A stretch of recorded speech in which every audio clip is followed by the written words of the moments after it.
Welcome to Structure and Flow, the Structure and Flow podcast. I think we're the Structure and Flow podcast, episode 115. And this is 5 reasons why creative entrepreneurs procrastinate. And we're setting an example today by doing this at the very last moment before the episode drops. Yeah. Hi, everybody. I'm Dr. Minette Riordan, along with my husband, Brad Dobson. We are the founders of the Path to Profit Academy, where we teach creative business owners just like you how to not do what we do. Yeah. Don't do as we do. Don't do as we do. Yes. Just like raising children. Actually, we're usually not, well, I can't speak for you. I'm not generally a procrastinator when it comes to work. I'm a procrastinator for the things I don't want to do. Yeah, I think that's true. So why are we talking about procrastination today? Because in our Productivity for Creative Business Owners group, I ask a couple of questions when people join the group. And one of the number one responses to the question, what are you struggling with most related to productivity, is procrastination. And number 2 is focus. And interesting. We've talked about focus quite a bit on the show. So today We're focusing on procrastination. And it's a tricky one. Like, we could go really deep into the psychology behind this. We're going to go a little shallow into the psychology. Basically, what she's saying is you're messed up in the head. No, I'm not saying they're messed up in the head. I would own that maybe I'm kind of messed up in the head. I think to be a creative business owner, you have to be a little bit messed up in the head. Yeah, we all are a little bit. There's some to different extents, I guess. But here's the truth. So Brad and I are just back from 2.5 weeks of travel and vacation and a little bit of family insanity, getting kids back to school. And we're having a little challenge getting back into the swing of things. And unfortunately, right before we left for our trip, we both got sick. So we didn't get this podcast recorded ahead of time. So he wasn't joking. It's Monday, and you're going to be hearing this episode on the Tuesday or whenever you. It'll be hot off the presses. It will be hot off the presses. And this is not how we like to work. And so I think what I've learned as a coach over the last 5 years is that we teach what we most need to learn. And apparently today, what I need to learn is how not to procrastinate even when you're tired and on East Coast time. And we're on the West Coast. Yeah, something like that. You want to read the quote? Yeah, quote today is from someone I've never heard of, but has 2 first names, from William James. Nothing is so fatiguing as the eternal hanging on of an uncompleted task. I love that. 2 first names. I am the worst with that. I let those things sit around, and not only do they remain undone, they continue to take up cycles in my head. Well, we call them open loops, and I know we've talked a little bit about this on the show before, but there's a physical burden that happens when you have unfinished tasks. It takes up consciousness, it takes up space, it takes up mental thought. It sometimes takes up unconscious thought as well, but I think it adds to the tension and the stress that I carry in my shoulders, other people carry it in their back or their legs. We all tend to physically carry these unfinished tasks with us. And it's one of the reasons why I wanted to talk about procrastination today, is because you cannot be a successful business owner if you're consistently procrastinating on your most important work. All right. Any work, but definitely your most important work. And that most important work could be writing a blog post, finishing a book, creating a painting, or something as simple as collecting money or paying your bills. So that work varies dramatically. And for creatives, we tend to, as Brad said, put off the work that we don't want to do. Yeah. And I wonder, a lot of times we have people telling us that they're stuck. They're stuck on launching. They're stuck on getting that one great creative idea underway. And I wonder how many people equate that with procrastination. Being stuck? So, yeah, they're saying, well, I'm procrastinating. I'm letting it. I keep leaving it, or it keeps falling off the table. I always find something else to do. And I wonder if the two are integral. Just a side thought, but yeah, it's a great question. I see stuck usually as flowing more from overwhelm and not knowing exactly what to do. But stuck and procrastination are both rooted in fear. Big time, which is one of the 5 reasons why creative entrepreneurs procrastinate. So let's dive into our 5 topics for today and talk a little bit about them. Reasons for people procrastinating. Fear is a great one. Afraid of failure or success. And I saw in another article that kind of resonated with me. I know this happens in my head. They're anxious about the negative consequences of an action. So especially if you're someone like me whose mind thinks ahead and or races ahead and thinks about all the different possibilities, you can definitely get caught up in fear of some of the bad possibilities actually happening. And it's fear of failure, fear of judgment, and fear of success all mixed up together. Fear of what other people will think of us, fear of it's not going to look good enough, be good enough, I'm not smart enough, who am I to put this out there in the world? All those negative thoughts usually are underneath procrastination. And what happens when we're in fear is that we quickly go into avoidance because we don't want to feel the fear. Right. So procrastination is a form of avoidance. And I found this great quote by someone else who we don't know who he is, but there's a car named after him, Ferrari. But he said that people think that procrastinators are just lazy. And that's not what's going on. It's an avoidance strategy. It's a way of never demonstrating to yourself or to others your abilities or your capabilities. And it made me think about a lot of the people you worked with when you were in software that didn't want to work smarter because they thought then they would have to work harder or be asked to do more. Or it makes me think about, I love the idea that procrastination is not about being lazy, but it is about avoiding showing people what you're capable of, which can be kind of scary when you know you're amazing, but what if no one else really thinks you're amazing? Yeah, well, and some people definitely have it in their character not to be the head sticking out. Yeah. They just want to. I don't know. I had a total random squirrel moment thinking about whack-a-mole. Yeah, I had the same thought. It's about the same thing. If you always keep your head down in whack-a-mole, you're never going to get whacked. So. It's so true. So fear and avoidance are... And you can quote me on that. Fear and avoidance are 2 reasons why people procrastinate. And the third one is one of the ones that I see raising its ugly head very frequently, particularly for creatives, especially for artists and especially for new business owners. And that is, drumroll please. Perfectionism. We've never talked about that before. Oh boy. Perfectionism. Yeah. You don't know if you can do it right. You're worried that you just can't do it perfectly. And I guess you could probably boil that down to fear in terms of, because perfect is oftentimes one of those subjective things. It's totally subjective. But, oftentimes it's, I can't make it as perfect as I think that person thinks it needs to be. Well, I think perfectionism is another mask for fear of failure, right? And avoidance as well. And I think that we get caught up so much in trying to please others and in worrying that what others will think.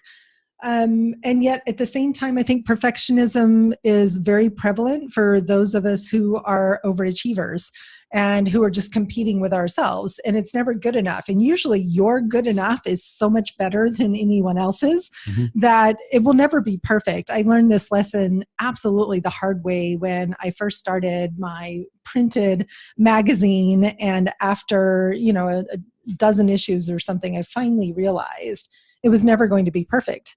No matter how many editors we had or how great the editors were, we were never going to catch every mistake, every typo, every error, no matter how many times we read it, how much energy we put into it. And I learned to start to let go of perfectionism. Art has been another way and another practice for me of letting go of perfectionism and learning to enjoy the process. And my husband and kids laugh at me because I paint over canvases all the time. And so my son has 2 paintings in his bedroom that I'm not allowed to paint over that have his name on them. But learning to just put work out there, because when you're a business owner, the truth is that you cannot create in a vacuum. You cannot sit at home behind your computer, behind your canvas, whatever, the notebook, and wonder if it's right. It really doesn't matter if it's perfect or even if it's good enough. It only matters if your ideal clients are going to like it. Yeah, and that kind of segues into, or is what I was thinking about, is that you get a certain amount of freedom from perfectionism Yeah. when you are creating for your tribe. Mm-hmm. And so, you're not Target or Coca-Cola or McDonald's. You don't have to make a perfect soda or perfect burger. If you are creating for your tribe, anything you create, or almost anything that you create, is going to resonate with them, and it's thus perfect for you and them, and the interaction between you and them, you and they. So you get some freedom from perfectionism from that. You don't have to create something that's objectively perfect, the perfect song, whatever it is. I mean, actually, songs are a great example of this, where you might hear something that you absolutely hate, but that person, the person that wrote that song, has a great fan base. Their people love that music. To them, it's just the perfect song. This happens all the time. So think about it that way, and like you get some Barry Manilow versus rap. Hey, don't diss Barry Manilow. Everything has a place. It absolutely does. Some of it's in elevators. But anyways, it's just a thought that you can free yourself up from a lot of perfectionism if you have a tribe that you're creating for.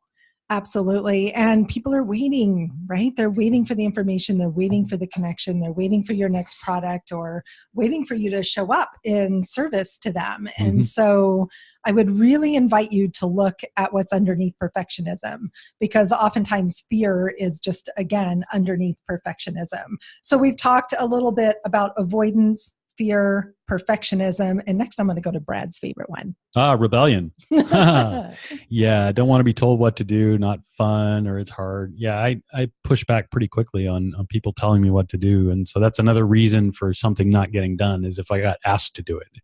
And I'm one of the people that Gretchen Rubin terms as a questioner, and so you could tell me to do things all day, but if I don't have a good personal reason for doing them, they're not going to happen ever.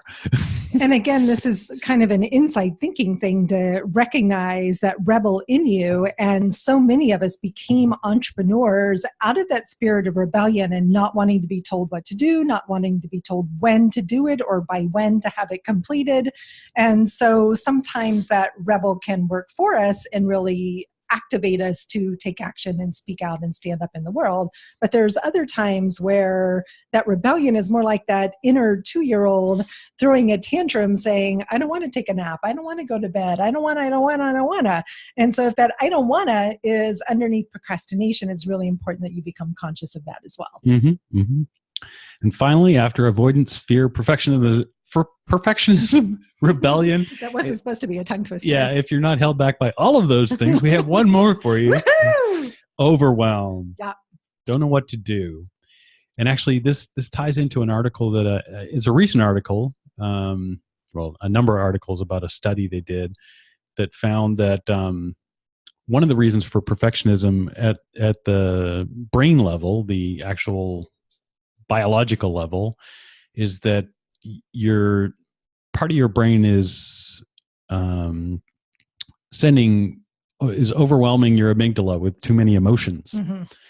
And it at a I guess a basic level, you haven't trained your brain to reduce that flow of emotions and that overwhelm from emotions.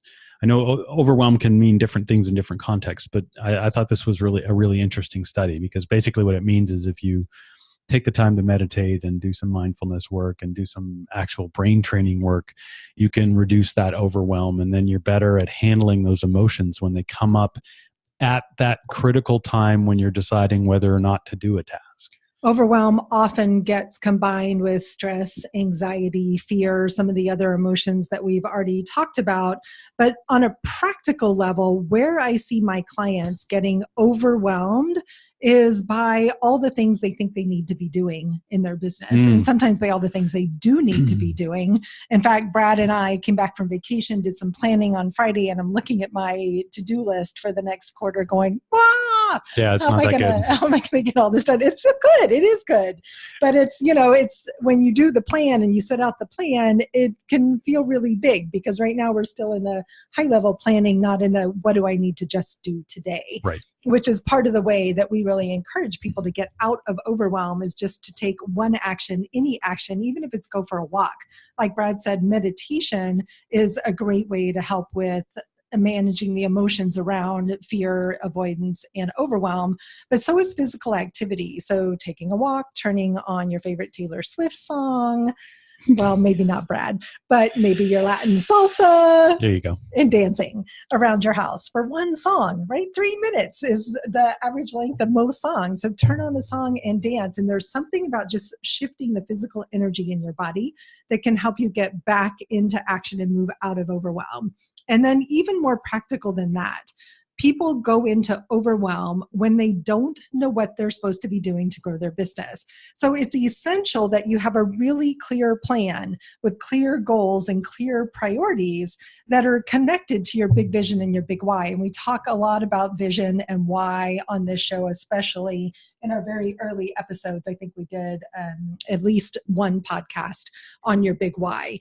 But knowing what you need to get accomplished and understanding how much time it will take to actually get the task done can help to eliminate overwhelm and procrastination. I could probably add as a sixth reason to our list that one of the reasons we get overwhelmed is that we underestimate or we overestimate how much time a particular task will take.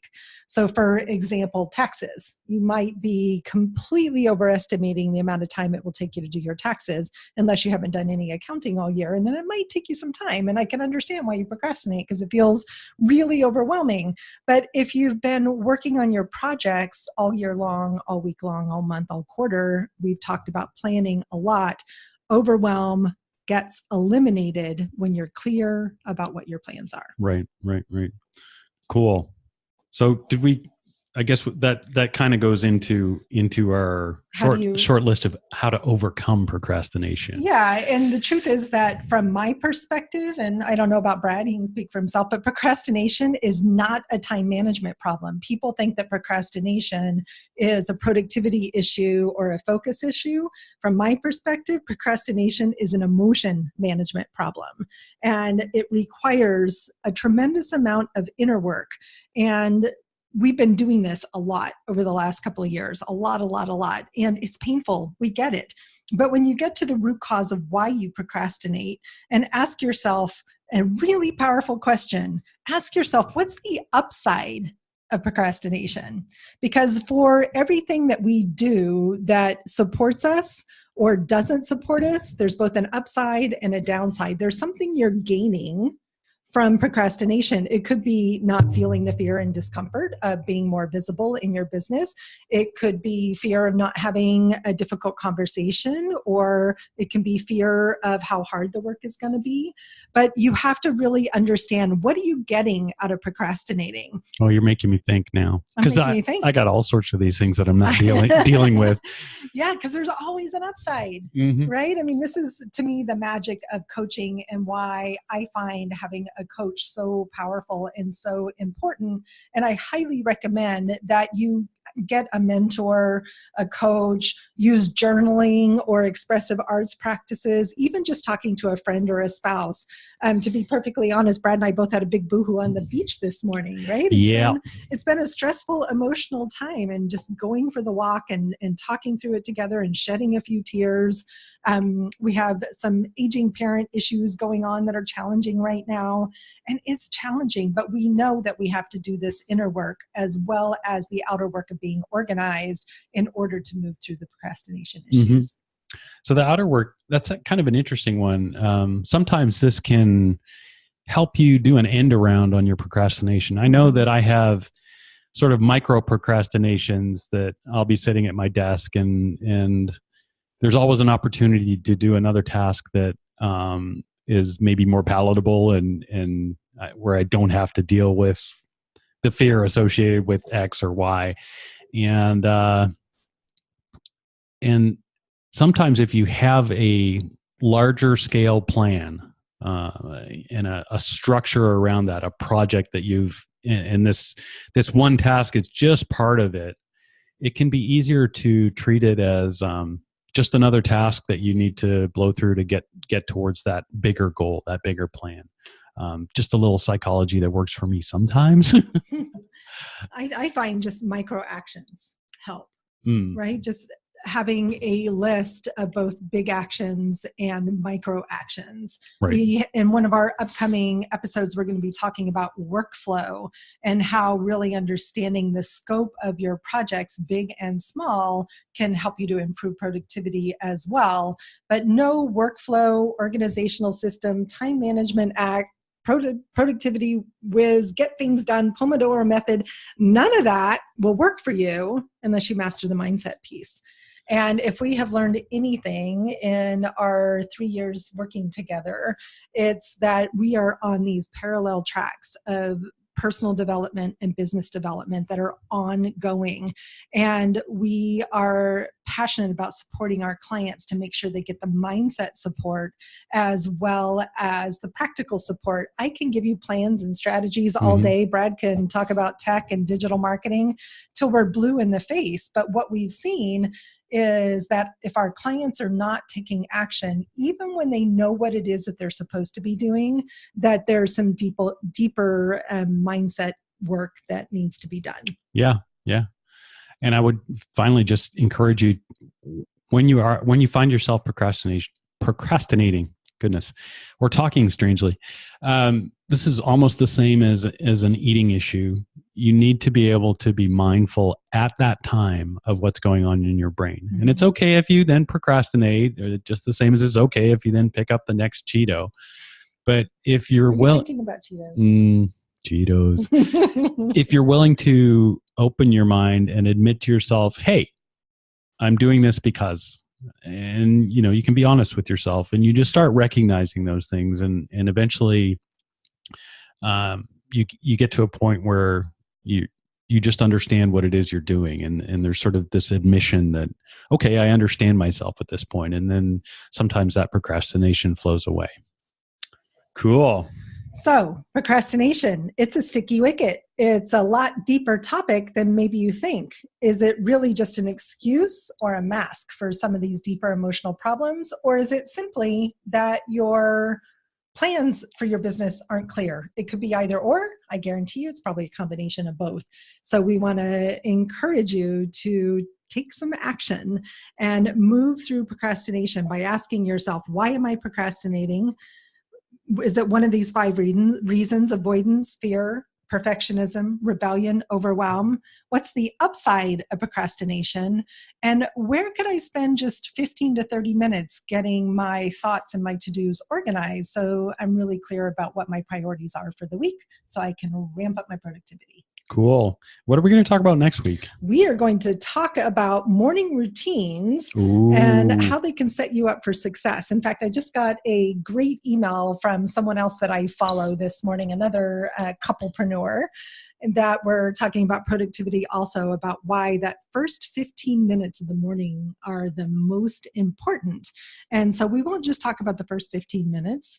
For us, our morning routine usually stretches to a couple of hours. Yeah. But we love our morning routine. Do you love your morning routine? And is it working for you? Sometimes your morning routine can tie right in with procrastination, and 1 cup of coffee stretches to 2 or 3. But morning routines, that's what we're going to be talking about on episode 116. And if you have not taken our unique productivity style quiz yet, we want to encourage you to go and do that. You can do that at pathtопроfitacademy.com/UPS quiz and find out which of the 4 types of productivity are yours. This will help you understand why you procrastinate according to your particular productivity style.